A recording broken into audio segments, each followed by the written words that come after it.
artery, capillary, vein. Artery.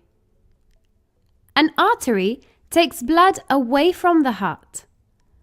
This blood contains nutrients and water.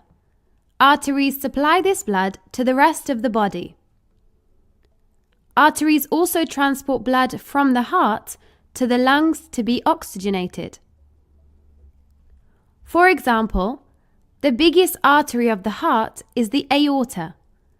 This helps transport oxygenated blood to the body.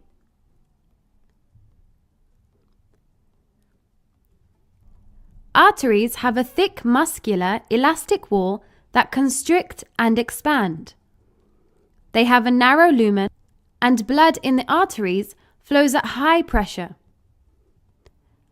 Arteries have no valves, and they're situated very deep into the skin. The thick walls of the arteries helps to withstand the high pressure, and ultimately this means that valves aren't required. Arteries branch into smaller vessels known as arterioles. Arterioles connect to capillaries, and their function is to transport blood to the capillary beds. Arterioles are smaller than arteries and bigger than capillaries.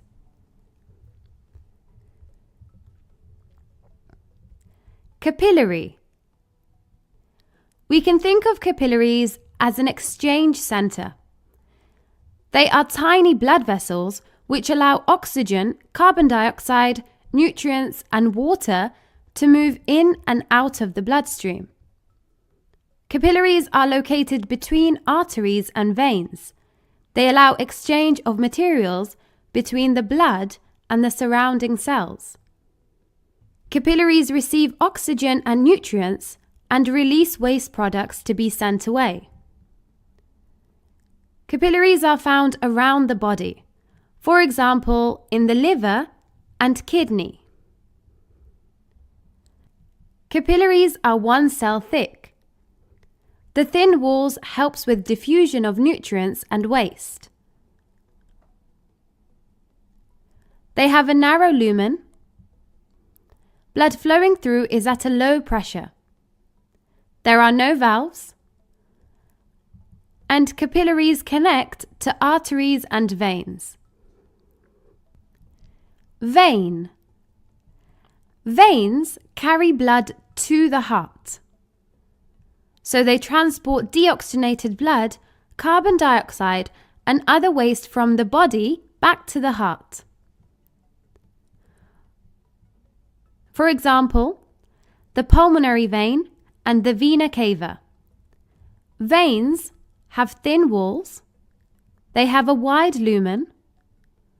The blood flowing through the veins is at low pressure. Therefore, the blood requires some help to ensure that the blood doesn't flow backwards. This is why there are valves. This ensures that the slow-moving blood only flows in one direction. Veins are located superficially on the skin. Veins branch into smaller vessels known as venules. Venules connect to capillaries, and their function is to transport blood away from the capillary beds.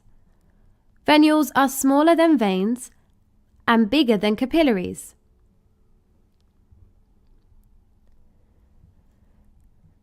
So let's go through a diagram to illustrate how the blood flows.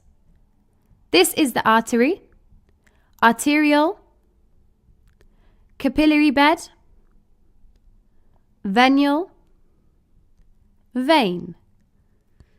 To begin with, we have the artery that's transporting blood away from the heart to the surrounding body. An example of an artery is the aorta of the heart.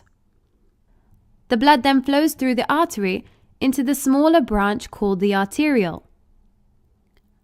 Then the blood flows through the capillary bed. This is where exchange occurs between the blood and the cells. The capillaries identify useful and waste products. so nutrients and oxygen from the blood is delivered to the surrounding tissue. The blood left will now contain carbon dioxide and waste products. This blood is transported to the vein via its small branch called the venule. An example of a vein is the vena cava. This transports deoxygenated blood to the heart.